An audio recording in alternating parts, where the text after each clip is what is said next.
भीमा शंकर महादेव साधना। नमस्कार मित्रों, जय श्री महाकाल। आज एक बहुत ही रहस्यमयी और शक्तिशाली भगवान शिव के एक बहुत ही प्रचंड स्वरूप की साधना लेकर आया हूँ। मित्रों, यह जो साधना है ये भगवान शिव की ही साधना है। इस साधना में हम भगवान शिव के भीमा शंकर स्वरूप को सिद्ध करते हैं। जो भी साधक जानते हैं भीमा शंकर महादेव के विषय में वे सभी प्रसन्न हो जाएं, क्योंकि भगवान भीमा शंकर के इस साधना को करके आप सभी अपने जीवन में हर प्रकार के क्षेत्र में विजय प्राप्त कर सकते हैं। ये जो भीमा शंकर साधना है, इस साधना को एक साधक तांत्रिक क्षेत्रों में विजय प्राप्त करने के लिए बड़ी से बड़ी शक्तियों से पंगा लेने के लिए, या फिर यह कहें कि जो महाविद्याएं हैं उन्हें अपने वश में करने के लिए, या किसी भी प्रकार का कोई नकारात्मक बेताल को यदि आप अपने वश में करना चाहते हैं, किसी नकारात्मक शक्ति को अपने वश में करना चाहते हैं, तब भगवान भीमा शंकर के इस स्वरूप का उपयोग किया जाता है। तो इस संपूर्ण वीडियो को ध्यान से सुनें और इस साधना का लाभ आप सभी उठाएं। इस वीडियो में संपूर्ण साधना पद्धति भी बताऊंगा और इन भगवान शिव की साधना कैसे करनी है इसके भी विषय में संपूर्ण पद्धति में समझाऊंगा। देखिए, सर्वप्रथम इस साधना का लाभ आप सभी जान लें। भगवान शिव की इस साधना को करके आप सभी धन धान्य सुख संपदा भी प्राप्त कर सकते हैं। यदि किसी को घर प्राप्त करना है, किसी को प्रॉपर्टी प्राप्त करनी है, यदि किसी के पास घर नहीं है, या फिर यदि किसी को प्रॉपर्टी प्राप्त करनी है, तो ऐसा व्यक्ति भी भगवान भीमा शंकर के इस साधना को कर सकता है। भगवान के इस स्वरूप की साधना को करके आप सभी बड़े से बड़ी शक्तियों को अपने वश में कर सकते हैं, अपना गुलाम बना सकते हैं। यदि जिस किसी भी साधक के ऊपर माता धूमावती का प्रयोग किया जाता है, तो माता धूमावती को शांत करने के लिए भगवान भीमा शंकर के इस तांत्रिक मंत्र का उपयोग किया जाता है, या फिर यह कहूं कि भीमा शंकर महादेव के इस स्वरूप का उपयोग किया जाता है। अब जिस किसी भी साधक को धन संपत्ति प्राप्त करनी हो, किसी को प्रॉपर्टी प्राप्त करनी हो, किसी को तांत्रिक क्षेत्र में विजय प्राप्त करना हो, किसी को प्रचंड तांत्रिक बनना हो, किसी को सिद्ध बनना हो, या फिर किसी को रुद्र गणों को सिद्ध करना हो, जो भगवान रुद्र के गण हैं, जो भगवान शिव के गण हैं, यदि उनकी सिद्धि किसी को प्राप्त करनी हो, किसी को भगवान वीरभद्र की सिद्धि प्राप्त करनी हो, तब आप सभी को भगवान भीमा शंकर के इस स्वरूप की साधना एक बार अवश्य ही सिद्ध करनी चाहिए। भगवान का यह जो स्वरूप है ये बहुत ही शक्तिशाली है, और इस स्वरूप में स्वयं माता पार्वती भगवान शिव के साथ चलती हैं।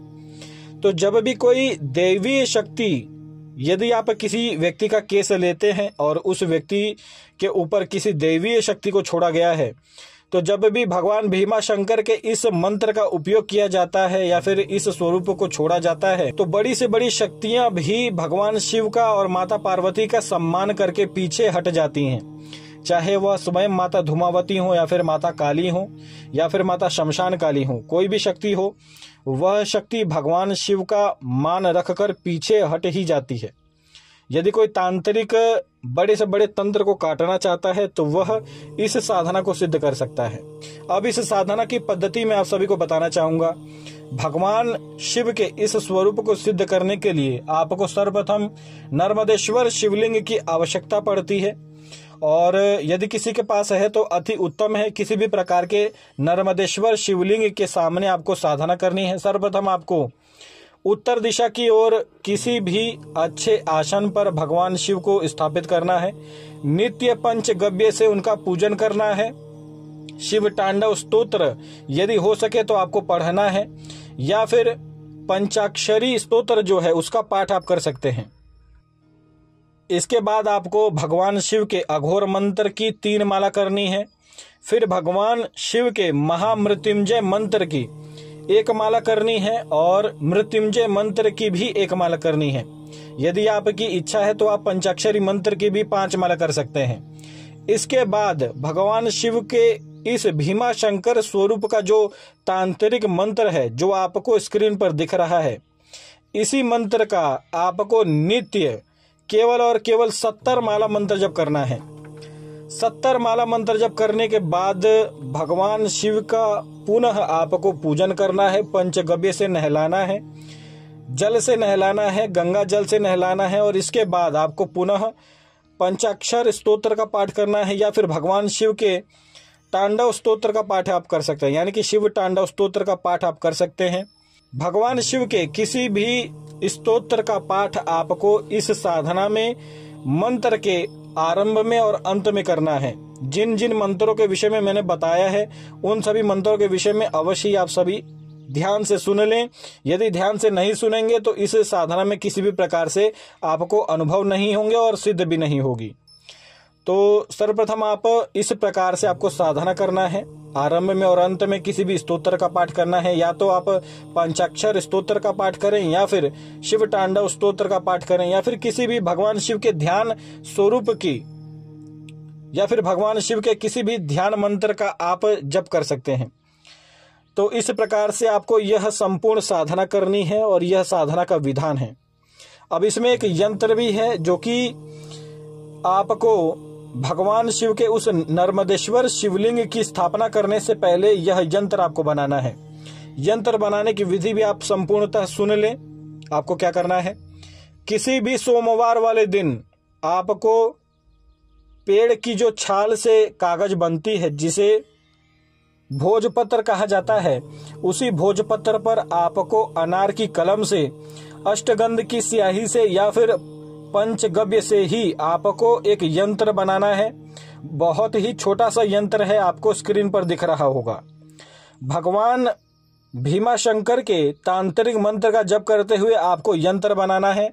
और इसके बाद आप जहां पर नर्मदेश्वर शिवलिंग की स्थापना करेंगे वहां पर आपको किसी भी बर्तन में, आप चाहे तो कांसे की कटोरी इस्तेमाल कर सकते हैं, कांसे के बर्तन में उस यंत्र को रख देना है। और उसके बाद उसी यंत्र के ऊपर आपको भगवान शिव को स्थापित करना है, और इसी के बाद आपको यह साधना आरंभ करनी है। अब साधना का जो समय है उसे आप सुन लें। किसी भी शुक्ल पक्ष के अष्टमी के दिन से या फिर चतुर्दशी के दिन से इस साधना को आरंभ कर सकते हैं। किसी भी अमावस्या वाले दिन से इस साधना को आरंभ कर सकते हैं, या फिर कृष्ण पक्ष के चतुर्दशी से या फिर अष्टमी से आप इस साधना को आरंभ कर सकते हैं। भगवान शिव के शिवरात्रि वाले दिन से इस साधना को आरंभ कर सकते हैं। किसी भी प्रदोष व्रत वाले दिन आप इस साधना को आरंभ कर सकते हैं। साधना काल में आपको अपने गले में रुद्राक्ष माला धारण करके रखनी है, और जब तक आप इस साधना को करेंगे तब तक आपको वह माला अपने गले में धारण करके रखनी है। और उसी माला से आपको भगवान भीमाशंकर के तांत्रिक मंत्र का भी जप करना है, यानी कि साधना करने के बाद आपको वह माला अपने गले में ही धारण कर लेनी है। तो ये नियम है और ये बहुत ही जरूरी नियम है। इसके बाद क्या करना है, जो मंत्र संख्या है, जो भगवान भीमाशंकर के इस साधना में जो मंत्र संख्या है, यह जो मंत्र संख्या है यह आपको नित्य 70 माला ही करनी है। और यह जो साधना है ये आपको 3 महीने तक करनी है। 3 महीने तक जब आप इस साधना को करेंगे तो 3 महीने के बाद भगवान भीमाशंकर प्रत्यक्ष आपके सामने प्रकट होंगे और आपको संपूर्णतः वरदान भी देंगे। जैसे कि अपने सीरियल में देखा होगा कि भगवान शिव प्रकट होते हैं, उसी प्रकार भगवान शिव आपके सामने प्रकट होंगे, आपकी दिव्य दृष्टि जागृत होगी, और साथ ही साथ आप भगवान शिव के किसी भी गण को बुलाकर आप उससे कार्य करवा सकते हैं। यह जो मंत्र है ये बहुत ही शक्तिशाली है। तो इस साधना को करें और भगवान शिव के इस तत्व की सिद्धि आप सभी प्राप्त करें। जय श्री महाकाल। यदि कोई जानकारी मुझसे छूट गई हो तो आप सभी कमेंट में पूछ सकते हैं। इस साधना में आपको रुद्राक्ष की माला का ही उपयोग करना है, और यदि साधना काल में व्रत कर सकते हैं तो अति उत्तम। फलाहार रहकर यदि साधना करते हैं तो यह साधना केवल 1 ही महीने में सिद्ध हो जाती है। जय श्री महाकाल।